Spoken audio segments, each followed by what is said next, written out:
Greetings, dear viewers. Vasily Zarev with you. World War III is on the threshold. Cuban Missile Crisis 2.0 is already here. Who will be the first to press the red button? And headlines in a similar spirit are blazing across the world media, and naturally social networks. Where would we be without them? In the twists and turns of political ultimatums, threats, statements, perhaps, without 100 grams, as Medvedev practices, it is impossible to understand. But we will try to do without alcohol. About nuclear war. About how the meetings of the Americans with Putin and Zelensky will end. About Trump, China, about how Lukashenko outplayed Putin. Today we will talk with Vyacheslav Maltsev, a Russian oppositionist, political and public figure. Vyacheslav, hello. Hello. Well, I guess we'll start with what they are saying in Ukraine now at 1 o'clock.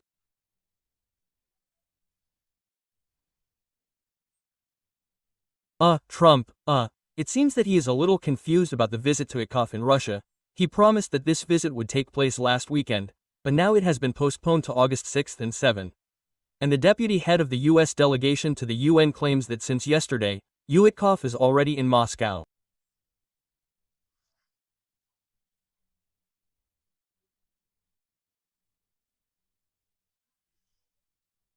And on the one hand, it would seem, what does it matter whether he arrives or not? But it does matter a lot, because everyone understands that the results of Ikov's visit will determine the date of Trump's final ultimatum on unprecedented Russian sanctions.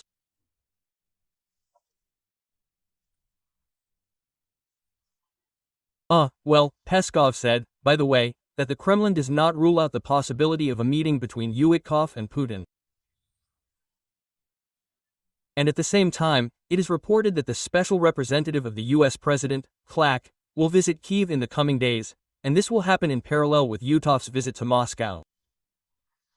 Well, a question for you, Vyacheslav. What do you think the simultaneous arrival of the special representative of the Ikovs in Moscow and Kalog in Kyiv means?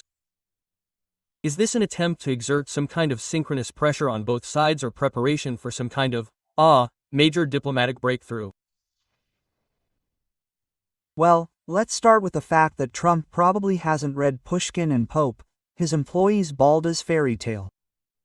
There's a good phrase somewhere: time flies, the deadline is near.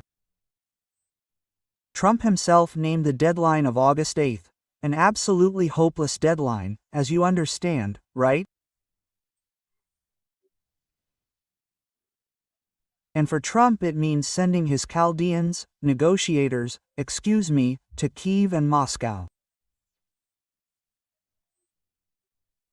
And this desire to somehow adjust some kind of decision to this deadline, at least an intermediate one, right?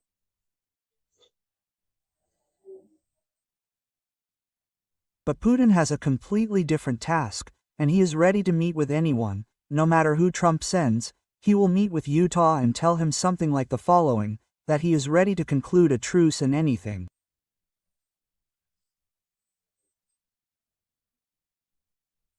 But for this it is necessary to meet with Trump and meet on September 3rd at the parade at Xi Jinping. And this is a fundamental issue. That is, Putin was given the task by the Beijing Regional Committee to drag Trump to Beijing specifically for this parade, where there will be a bunch of all sorts of, Beijing Chaldeans. Yes, they will come from all over the world and they will bow low there, and Trump will be among them. That is, a very interesting scheme, so to speak. It is within the framework of the 3-6 strategies of the Chinese. And, in general, this is in the style of China, in the style of those people who like to read the Three Kingdoms. Therefore, of course, Trump is now being lured from the mountain, lured into territory, like that tiger, yes, lured into territory where he will be vulnerable from all sides. At least, it will be, so to speak, a diplomatic vulnerability. I am far from thinking that someone will physically harm him there. No, it will be a diplomatic vulnerability. And he understands it perfectly.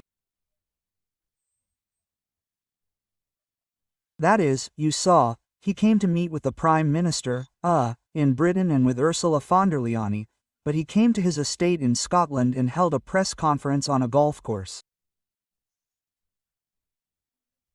That is, he is not a fool, he understands perfectly well how it works.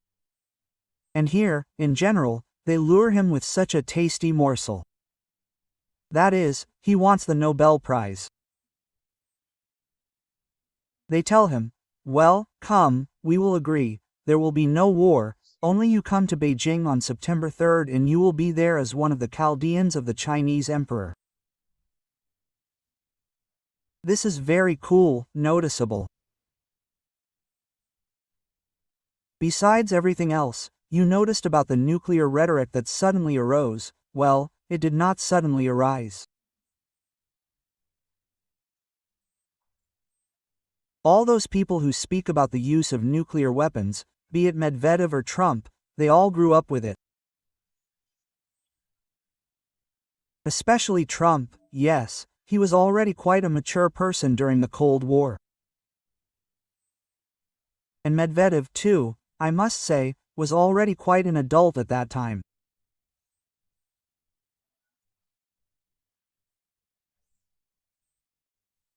Well, maybe not at the time of the Cuban Missile Crisis, yes, he was not born yet at that time, yes, but some serious confrontations, yes, that is, those successive confrontations that led to the arms race called Star Wars. Medvedev probably encountered this already in college.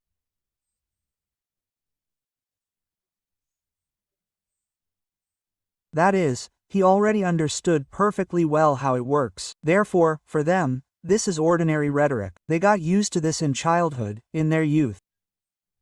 But, you see, now everything has changed a lot.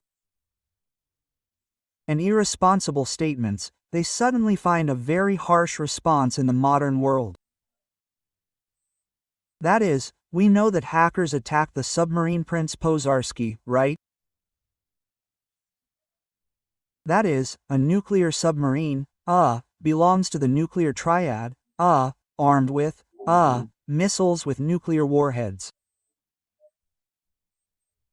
And just imagine for a second, well, yes, they say they received a list of the crew, some instructions on combat use and so on. Well, that is, they entered the system. It is difficult for us to imagine how this system is arranged, but I do not think that it is Newton's wine.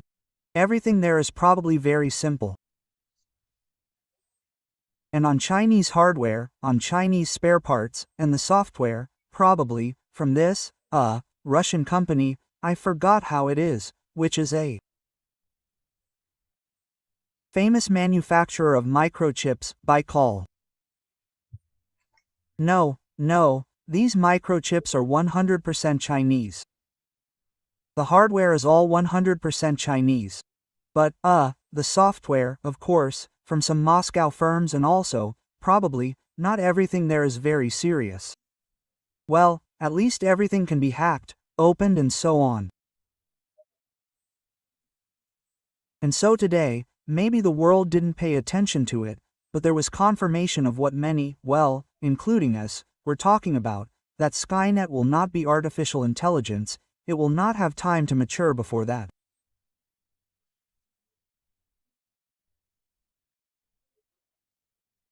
Skynet will be, some hackers who will be able to apply their skills, yes, in the field of those vulnerabilities that now exist in nuclear weapons.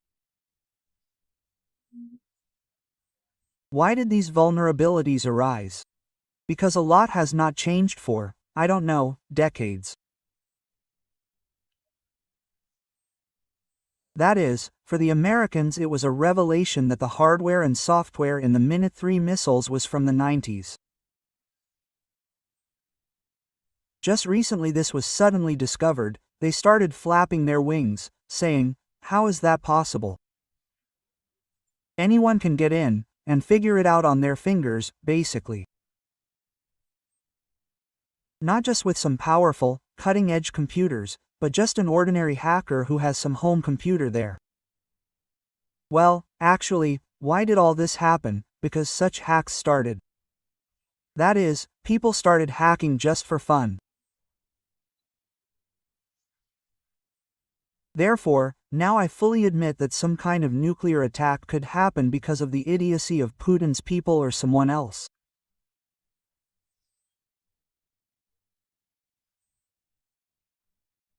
That is, some forces could get in and use nuclear weapons, including to strike some territories friendly to Putin or even directly at Moscow.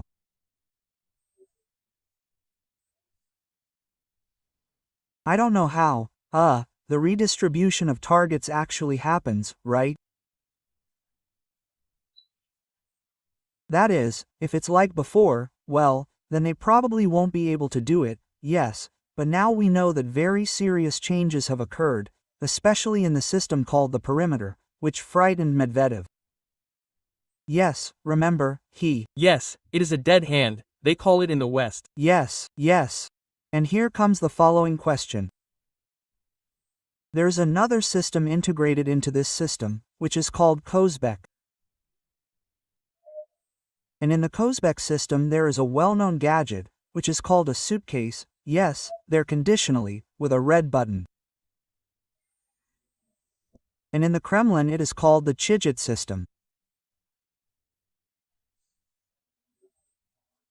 And so, talking to people who were engaged in, among other things, the development of new systems of these CHGT, because they are already the 7th, and what version is there, I do not know, well, like BMW, and then they say that the Chijit system is very easy to exclude and act further. In general, without it. Therefore, that is, it can be completely easily replaced, this Chijit system, I mean to wedge into the AE avoid this, yes, and already through it to transmit those necessary commands.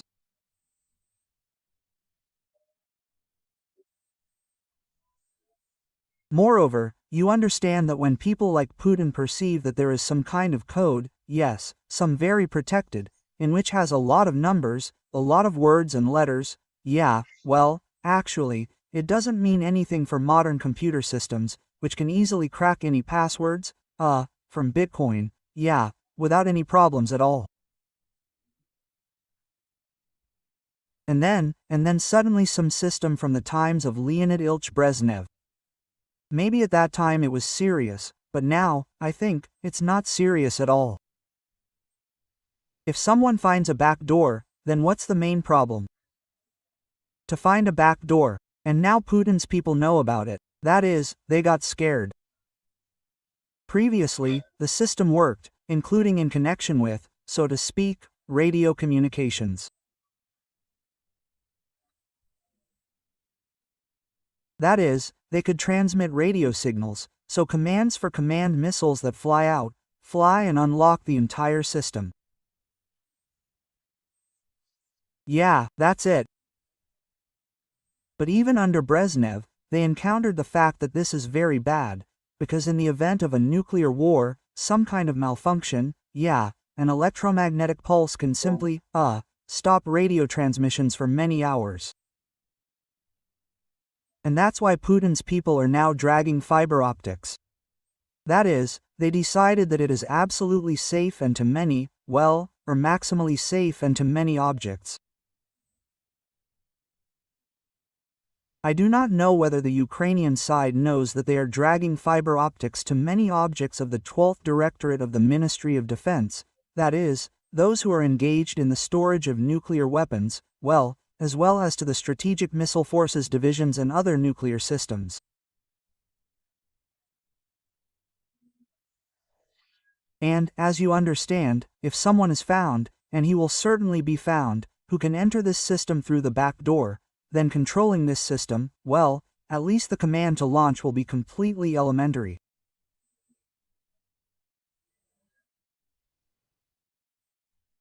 And in this situation it is very important, in general, that there are as few people willing, well, so to speak, motivated people willing, right? That is, right now there are a lot of motivated people willing, because Putin is waging a war with Ukraine, killing people, committing atrocities, and so on. And a huge number of people willing to take revenge on him. If we were to assume, yes, that Putin would behave decently, well, or they would knock him off, instead of him if there was a normal government, then those motivated people would be 1,000 times less, and, accordingly, the threat would be less. And when they say, well, there will still be hackers there who will enter somewhere, do something. No, a person must have some kind of motive.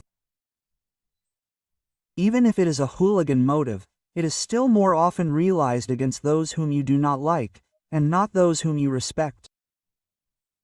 Just imagine all the hackers who respect, well, the government in Russia, the future government in Russia. Well, would it be interesting for him to enter and arrange some kind of rock and roll there? He will go where he does not respect anyone. He will figure it out there. Therefore, this is also a very big danger. In the modern world, there are a huge number of smart people who are capable of inflicting such independent blows, well, or some groups. That is, Vyacheslav, today we, in fact, have such a history that, if there is some kind of conditional, a motivated hacker with the necessary technical level of his education, then if he wants, he can, in principle, easily arrange a bada boom. Right? To put it mildly, the apocalypse can happen, of course. Of course it can. And now, paradoxically, instead of bragging about a dead hand, these half-drunk, half-sober Medvedevs should turn on their brains, yes, and gather smart people there and ask, and how can we make it so that no one can enter the system?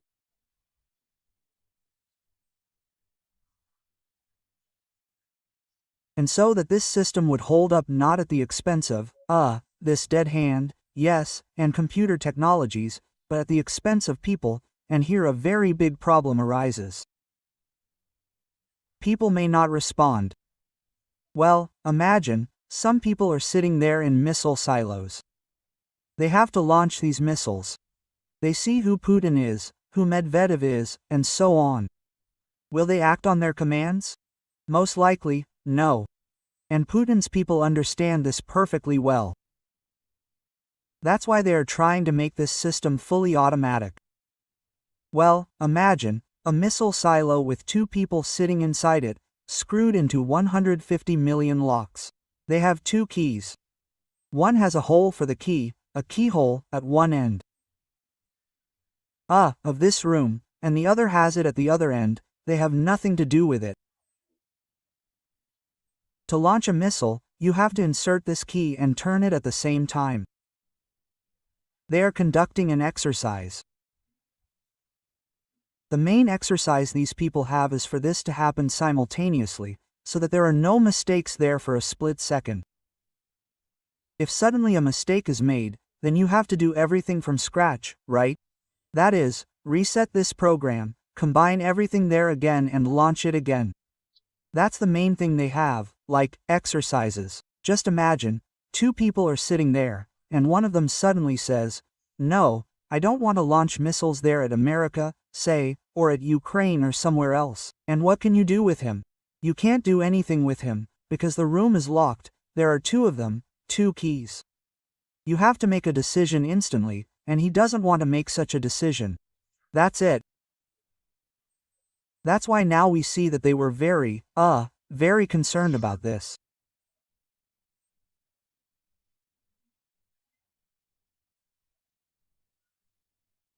They pulled out, and at the time, when the war in Ukraine had just started, they pulled out before it started. It was December of 21.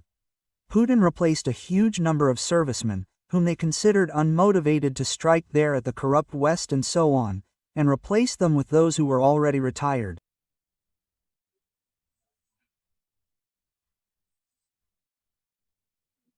But, frankly speaking, we don't know much information here.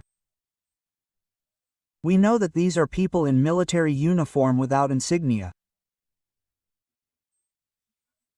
And they were at the launch sites for a long time. That is, they sat at these launch sites. The personnel who were on duty before were not allowed there. And then it ended up that some other people were dragged there. And now, in many ways, replacements and serious replacements have been made at many facilities. And on the eve of the war, many were in charge of the Strategic Missile Forces Division, that is, they removed the generals, put in colonels so that they would want to grow, so to speak, and get the weather. As they say, the young are welcome everywhere. Yes. So, Vyacheslav, well, it seems to me that we are a little stuck in the wilds of the Third World War. In fact, probably, the most important thing now is now, believe me, because all these negotiations, they can end very quickly when some strikes happen, yes, especially since Trump promises, well, he brought 2 submarines.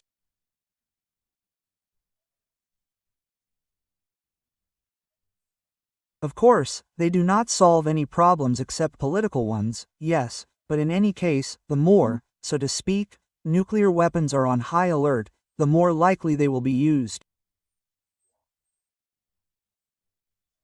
But here, perhaps, we should pay attention to the fact that, yes, you are right in saying that there are 2 nuclear submarines, they, of course, do not make a difference.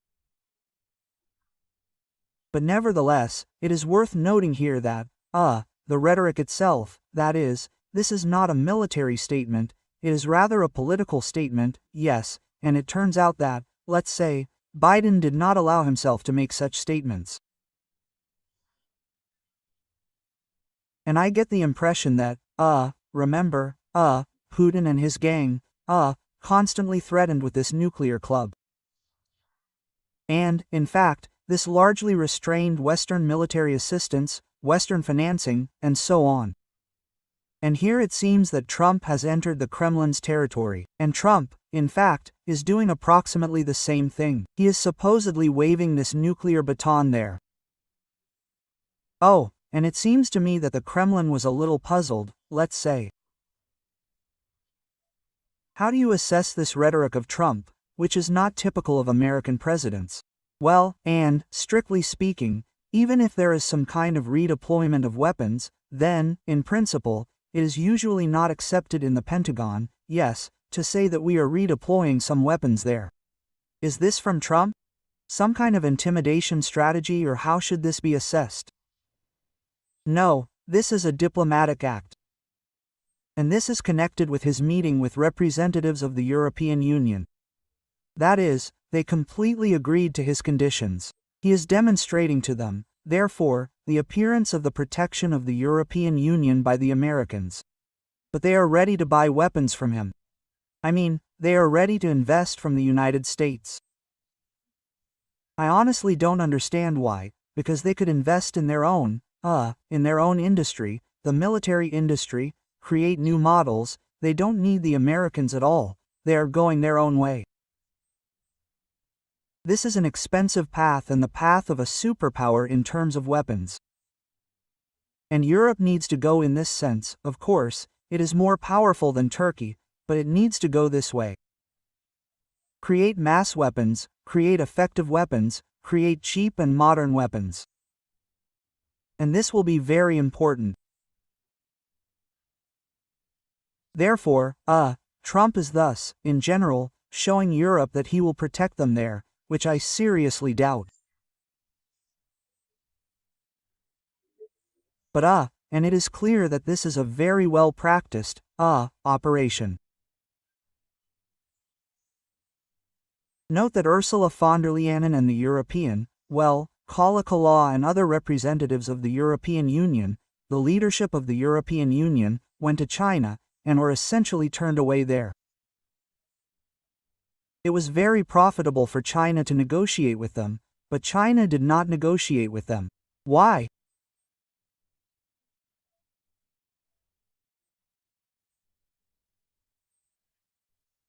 Most likely, because there was an agreement with Trump, because everyone understood that the European Union came to China, and, therefore, having received nothing, would go to meet with Trump and there, so to speak, would back out, would not resist in terms of tariffs and many other things, and would promise Trump mountains of gold, if only to resolve the issue of defense, because they wanted to find support either in China or the Americans.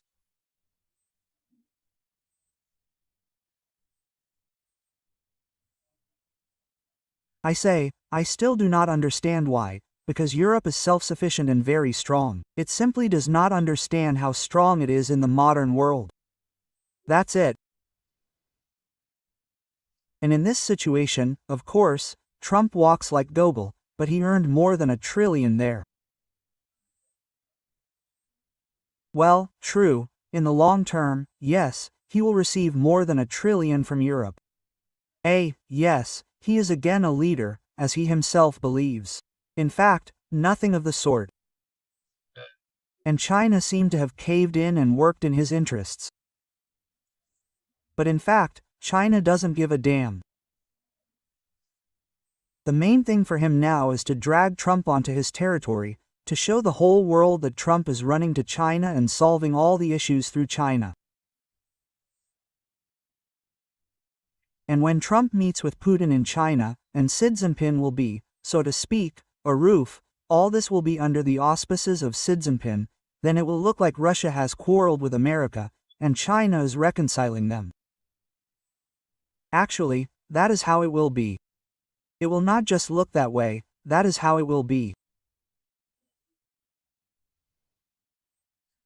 And, of course, this will undoubtedly be a very big diplomatic story about Trump, for which China is ready to pay quite a lot, because this is another step for China to the top, that is, in order to rise. In this case, China becomes, if this happens, China becomes the undisputed world leader. No matter what homegrown analysts tell you, no matter what they imagine and say about how great Trump is, there will be no greatness. Only China will have greatness. It will show the whole world that it solves any issues and how everyone acts in its interests. And he is such a great peacemaker, this China, yes, at the same time, neither Xi Jinping nor anyone else will count on the Nobel Prize, because they absolutely do not need it.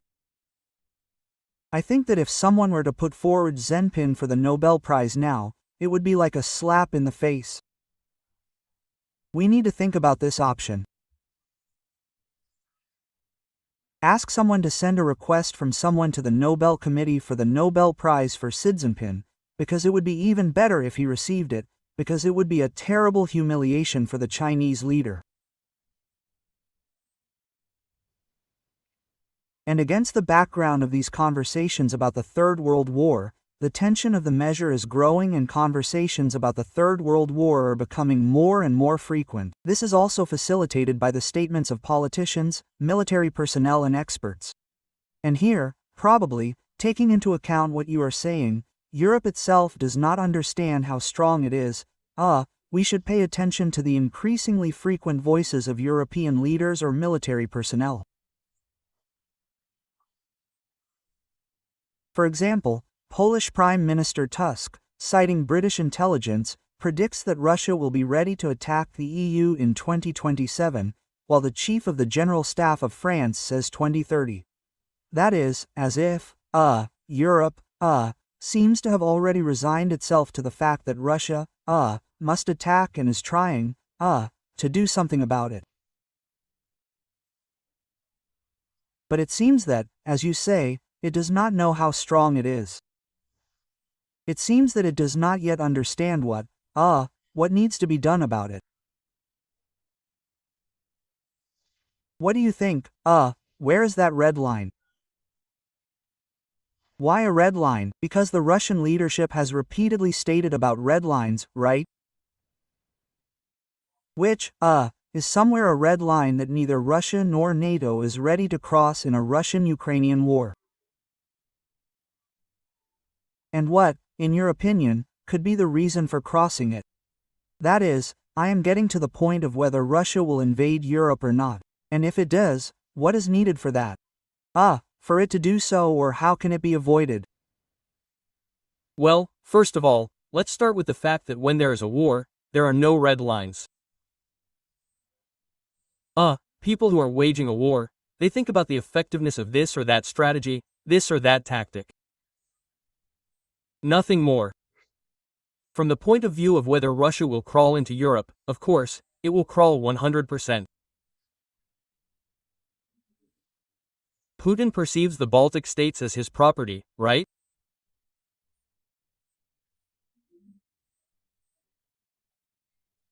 Remember, he recently talked to Lukashenko, and Lukashenko said that if Ukraine does not sign the agreement, then Russia will bite off the territory we have seized. And Putin says, no, we will get ours back. That is, he perceives it that way, and he perceives the Baltics as getting his own back. A huge number of Russians live, for example, in Estonia. And somehow he will again go under the slogan of the Russian world there and so on. This is completely obvious. Moreover, the Baltic states are very vulnerable. They are squeezed from all sides. On one side there is Russia, on the other side there is Belarus, yes, then the Kaliningrad region, well, an insignificant piece with Poland there and the sea. That is, they are pressed against each other, pressed against Russia and Belarus and pressed against the sea. Therefore, attacking them for Putin, in general, is a tasty morsel. They are not big. Therefore, the failure that was in Ukraine, as he believes, does not threaten him. That is, if, for example, in Ukraine the tanks almost reached Kyiv, then broke down, boiled over, they began to shoot at them with javelins, well, and huge traffic jams arose. In fact, the fuel ran out. Then here, as you understand, there is a huge number of sides from which it is possible to enter, and each group that goes has a task. Well, there is a maximum distance to cover. This is 100 kilometers. This is generally the maximum. That is, if it enters from all sides, then after 100 kilometers the whole Earth simply ends. I mean, well, let's say, if we're talking about an attack there through the Kursk Spit, yes, and a landing on Klaipeda, if we're talking about an attack through Medininkoy from Belarus to Vilnius, yes, it's just a little over 30 kilometers, and so on.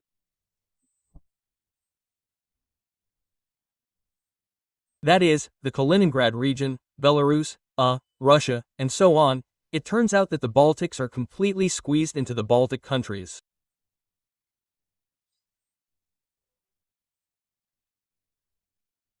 If there are some, Western groups, NATO groups, then they must be super significant to put up resistance.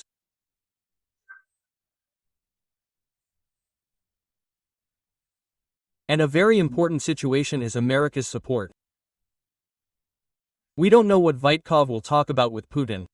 Just imagine for a second. Vitkov will come and discuss Putin's seizure of the Baltics. Can he discuss it? Can he give his word that Trump will not interfere easily? Can he, you understand? That is, when people look at the events that are happening and think that this is happening and that this is being discussed, they are mistaken. They can discuss absolutely other things there, in particular, Putin's troops in the Baltic countries. Tomorrow the Americans, by the way, will leave a little and that's it. Or if, for example, Putin comes there, they can agree that they simply withdraw, do not take part in the hostilities, and no one will touch them, and that's the end of it. Therefore, it is absolutely impossible to say that this will not happen 100%.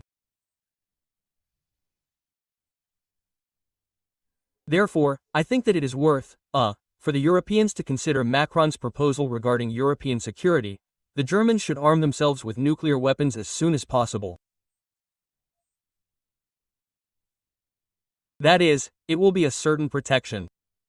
It is worth finding internal reserves for defense. Europe has colossal internal reserves.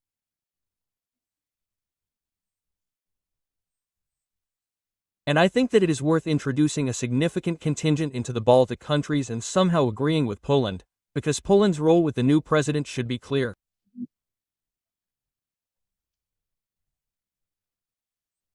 Now he will come into, so to speak, his rights. And what will happen next in the event of an attack on the Baltic countries? Will he provide assistance? If so, what kind of assistance? If it is assistance with weapons, that is one thing. If it is an attack on the Kaliningrad region, yes, by a massive Polish side, then, as you understand, that is something completely different. That is immediately, well, the death of Putin's strategy, instant death.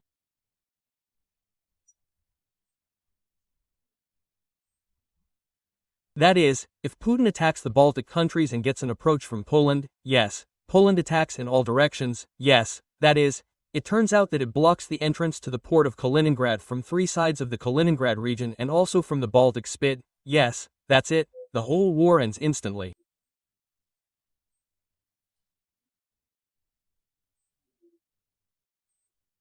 Therefore, the role of Poland is very important, what Poland will do and in what volumes. And it is necessary, of course, to achieve a direct agreement with the Baltic countries, which is not within the framework of NATO. This is all nonsense, there is the 6th point and so on. But a direct agreement that in the event of an attack Poland will immediately attack there, and so on, and that there is a battle plan. Well, that is, such a, strategic offensive operation, which would be agreed upon with all participants, since it requires deep interaction. Yeah. And you know, speaking about the fact that our territories, well, as Putin considers it, the countries of the former Soviet Union are his territories, and the other day I came across a rather interesting document. In the archives of the German Foreign Ministry, they found a document from 1994, which indicates that Putin, did not recognize Russia's post-Soviet borders back in 1994. According to a report by the German Generalsol in St. Petersburg, and Putin in January 1994 with particular force, this quote, repeated what he said, and quote, Putin said, Crimea, eastern Ukraine, northern Kazakhstan. At least these territories have never been outside Russia, but have always been considered part of its territory. It is impossible to explain to any Russian that it is now a foreign state, and it may be difficult for Germans to understand. Well, actually, as we see, this rhetoric, began with a relatively young Putin, and nothing has changed since then, so Europe must be prepared for such a story. Vyacheslav, you have already mentioned the meeting between Putin and Lukashenko. And, actually, I will remind our viewers of the context. The other day, Lukashenko paid another visit to Putin, and they had a meeting on Volom. They talked to the media, and this has already been discussed for a couple of days. Nevertheless, I have a question for you. What could you personally single out from the verbal stream that the leaders of the two states poured out? And, well, perhaps something seemed important to you? And which of their statements should Ukraine and its partners pay attention to? Well, first of all, Ukraine's partners need to pay attention to the statement that Lukashenko made earlier. He has a sweet tongue, he sometimes lets things slip. You always have to listen to him, because he says a lot of things in advance. He's like a child to whom we are told, well, you can't say that under any circumstances. Yeah. And he immediately goes somewhere and says, listen, I'll tell you now, this is just Lukashenko, that is, there is deep infantilism in him. And, as you saw, he went somewhere there to his collective farms, took journalists with him and told the journalists, when the war starts, you will work in the agro-complex and so on. That is, he does not hide the fact that the war will start. That is, it was presented as a joke, but in fact it is not a joke at all. That is, he, discussed these issues 100%. He probably received relevant valuable instructions from the Beijing Regional Committee and so on. That is, so to speak, some kind of joint, strategic operation has been developed by them.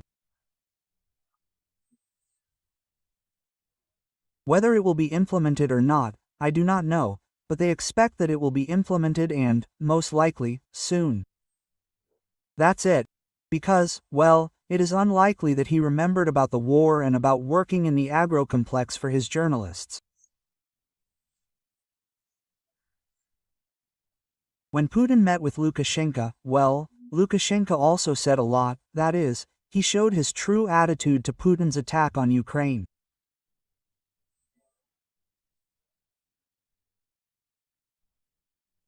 And he understands that when Putin says that it is ours, he understands that Putin also thinks about Belarus that it is his Putin's, and Lukashenko is not happy with this, because Lukashenko thinks that it is his Lukashenko's.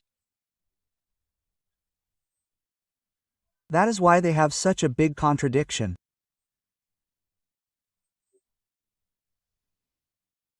And besides everything else, Putin said absolute stupidity about the fact that there was not a single victim in this war on the part of Russia that would have been in vain, because immediately those who did not ask questions began to ask these questions.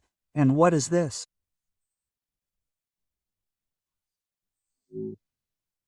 What did these people die for? And there is nothing except slogans. And you know, what is the paradox? Slogans work very well on people who do not have critical thinking, but at the same time have enough. Well, there is average intelligence, yes, but you can't get through to people with low intelligence with slogans. They like specifics, even if they do not have criticism of thinking, they have no critical thinking at all. They like specifics, right? That is, like in the American film, show me the money, right? And here show me the result, yes, that's what we got. And he, this person of low intelligence, who is, so to speak, the foundation of Putin's society, he doubts, very much doubts.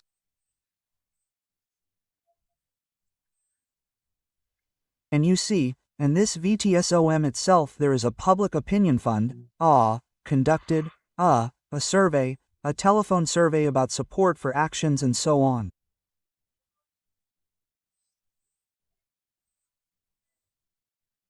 And it turned out that more than 30% only support Putin. That is, when they talk about 80%, if you ask this question in other words, because they ask people who have a last name, first name, patronymic, yes, who have a phone number, that is, those who are known and who have the syndrome of 37th year.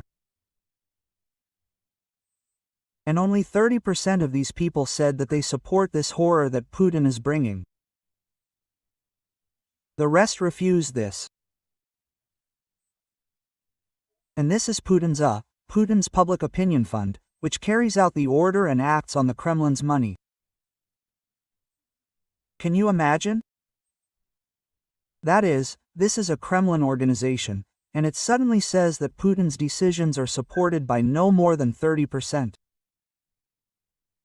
Therefore, the situation is very formidable for Putin, very difficult. And in this situation, he needs to make some non-trivial decisions. Idiots in such situations unleash another war. Well, you remember, Hitler, having found himself in he was not in a similar situation, in an easier situation, yes, he attacked the Soviet Union. That is, when he got stuck, everything was fine with him, yes, he attacked Poland, America with France declared war, he defeated France, was quite pleased with himself, and got stuck with England and didn't know what to do. And then he had such a force as the Soviet Union right next to him. And he decided to deal with this force while England was sitting there on its island and not jumping out. Well, we know the result is a result. Putin can do exactly the same. That is, he believes that Ukraine is not capable of strategic offensive operations, not even due to the lack of weapons, people, and so on, but due to the lack of the corresponding military political will. That is, Putin considers a strategic operation to be excluded and is not afraid that Ukraine will invade and reach Moscow. And it's a pity that he is not doing this, well, or rather, it's good that he is not afraid, it's a pity that there will be no operation. Now is the time to strike such blows, yes, which, well, they were kind of ready for this earlier.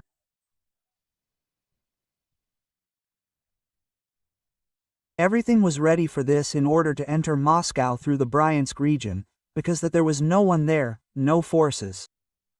And now we need non-trivial decisions from Ukraine, because Putin is not expecting anything, nothing at all. And if Ukraine now developed and implemented some kind of strategic plan, which may not concern the line of contact, the front line, then Putin would have very big problems. I think he would lose power. Vyacheslav, I have another question for you. Unfortunately, we again have little time left. Nevertheless, I would like to quote Lukashenko, who during a meeting with Putin said that Belarus has always been and will be next to Russia. It would seem that everything is clear with this. However, apparently, as the Kremlin propagandists like to say, not everything is so clear. In one of your last broadcasts, I heard your thesis that if Lukashenko suddenly took part in the presidential elections in Russia, he would win against Putin. Well, in principle, you hinted that if we take the current geopolitical alignment, then Lukashenko-Putin was outplayed. Why do you think so? Well, because any serious situation in Russia, and as you understand, there will be many of them, there will be more than one. That is, various migrant uprisings, this uprising of resistance, these are some crises, well, anything that may happen in Russia.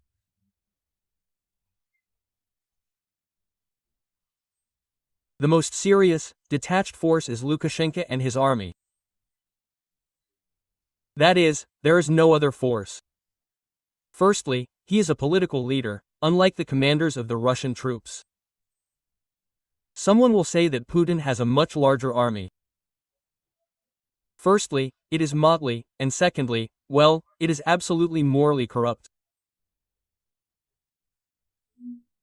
Yes, they have no, so to speak, motives to do anything. The support of the population for this army, well, I think that it will not be the same as Lukashenko's. Just imagine for a second, the migrants in St. Petersburg and Moscow have become popular, and Lukashenko rushes to help with his army. Putin, as always, ran away, packed his ass to the city, got on a plane and flew away somewhere. And Lukashenko arrives in Moscow on tanks. Can you imagine how they will greet him? Yes, he will leave Moscow on this tank.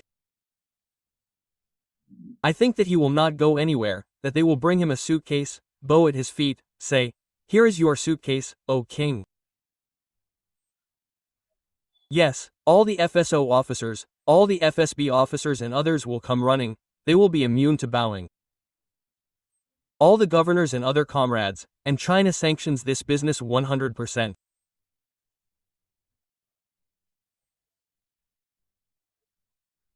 Therefore, it is natural that the citizens of Russia support Lukashenko more, who has done nothing bad to them, yes, and whom they perceive as a liberator, than Putin, who drove them into such horror, and they perceive him as the immortal Koshe, right?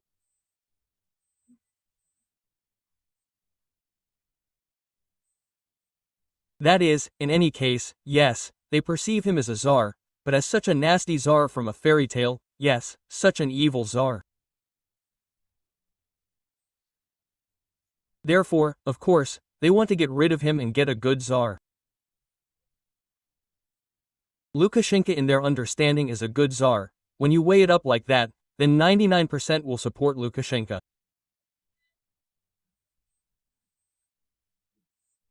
And if he has such arguments as a powerful army and the support of China, then what else is needed?